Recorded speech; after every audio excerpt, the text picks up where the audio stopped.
Hey guys, welcome back to another video, and it's me, CurlyFries, whatever you want to call me, and I decided to go ahead and bring this series back from the dead. You know, it's been 3 years. Fuck it, let's bring it back. Mainly because none of my friends have watched season two, and I want to talk about it. So without further ado, let's just get right into it. You know, I'm excited to be here. I hope you are. And yeah, Oshinoko season two. Oshinoko was a show that took a lot of people by storm, including myself. I'll never forget the emotions I had watching episode one. Shit was tragic, man. This is bad. It was sad. Remember, I got in the shower after I watched the episode. I called my friend in the shower. I was like, "Yo, bro, you see that shit yet?" He goes, "Yeah, man." I was like, "Dude, I bust out into tears in the shower. Shit's crazy. A show ain't never made me feel like that before." So, Oshinoko, and you know what? I still fucking bump Idol. I don't care if it's overplayed. That shit fucking bumps. Yo Asobi is a fucking goat. They are goats. They fucking cooked up a masterclass of a song. Fuck y'all if you think that shit's overplayed.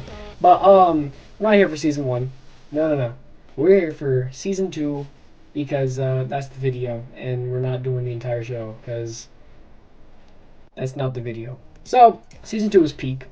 The art direction, camera work, voice acting, best girlness, everything. So this season, I started watching it when the episode first came out, and I was like, yeah, I love season one. I'm gonna watch it weekly, all that shit.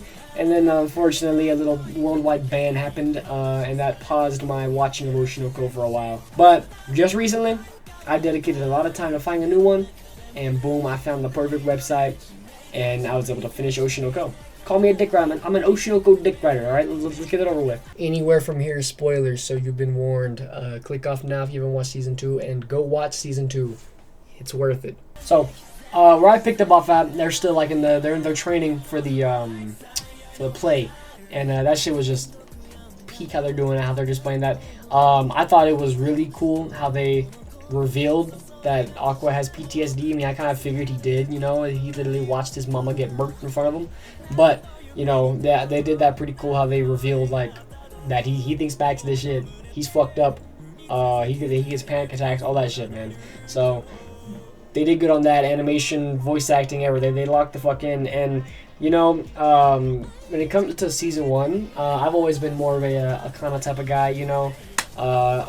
I actually really didn't like Akane that much, you know, but this season, tying into that PTSD, you know, whenever she took him Aqua back to director's house, yeah, I ain't gonna lie, man, I get it. I fuck with Akane now, man. I fuck with her, man. I gotta admit, I fucks with her, man. I fucks with her heavy, but I will admit, you know, this is still my goat. I was really thinking, like, Aqua, man, look, I feel you, bro. I don't know why you don't want a wife forever already. I get you lost your mama, but you got a new mama right there, my nigga. Come on, just sweep in. You know, that's how I was feeling, you know. And then when they're out on the balcony, this shit was tight how they did this. Out on the balcony, and Aqua's like, you know, well, what if I told you I did this because I wanted to kill someone? And she's like, bet that nigga. Let's catch that body. Let's mark that nigga. Let's run up on him. Let's catch that fate. You know, she's standing on fucking business. She's down for this shit. So I was like, alright, yeah, man, lock the fuck in, Aqua. I get it. I love Kana, bro, but lock the fuck in on Akane. She's literally your fucking accomplice. She'll murder a nigga for you, bro.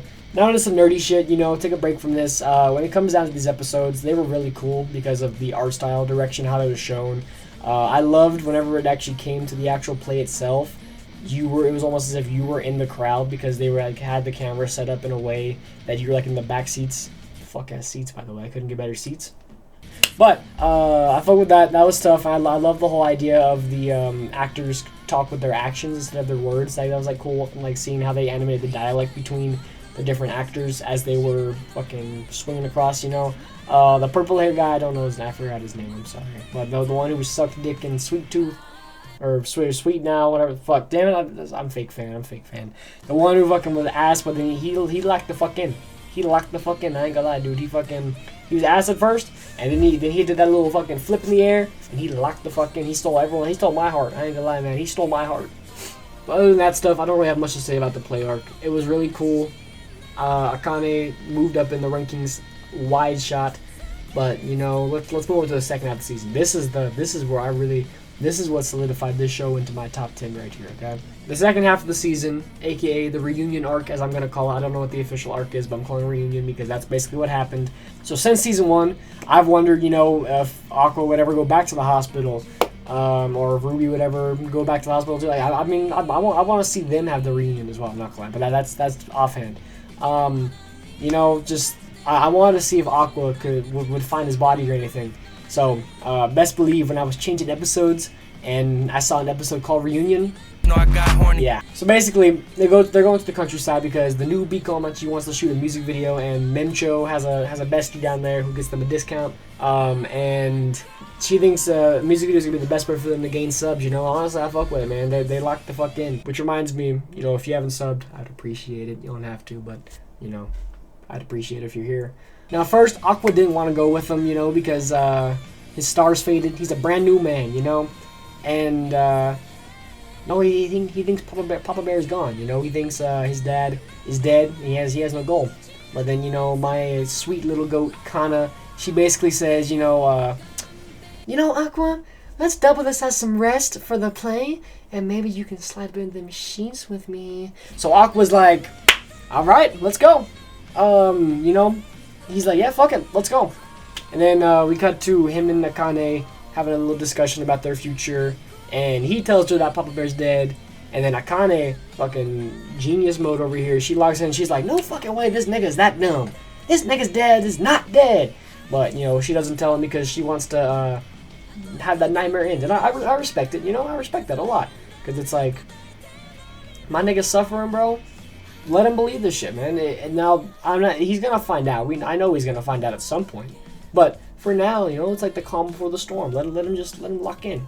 So, Akane comes to the countryside with them because Aqua invites her, and Kana's not happy because, you know, Kana wanted to get freaky with Aqua, and now she can't. So, unfortunately, we missed out on a great scene. But then we're shown this white-haired girl who has all these crows around her, and I don't know who the fuck she is. Even after finishing the show, I don't know who the fuck she is. But it's on sight if that bitch is ever lacking. It is on, so I'm gonna beat the fuck out of her if she's ever lacking. I just fucking hate the way she acts. It's all a joke, you two, by the way. I'm not an abuser. So now we're in the countryside, and the three Bikomatchers, you know, they're heading off for the video shoot while Aqua and Akane tour around the city, but reality is just he's curious. My nigga wants to know what happened to Goro, you know, man? He wants to just lock in. So he goes to the hospital, asks about his name. They say they treated him like he retired, and then he goes to the cliff where he actually was pushed off. Asks Akane, you know, if bones would still be visible. She thinks he's talking about a dog. And then he goes to his house, which is actually, like, cool how they did this. He broke into the house. And I think it would have been hilarious, you know, like imagine, like, a reality where it's, like, there were new niggas in that house, and he didn't know it. So he just busts in, and just, like, there's just niggas in there just like, hey, what the fuck are you doing? Get out! You know, just some wicked shit like that. But, you know, it didn't happen.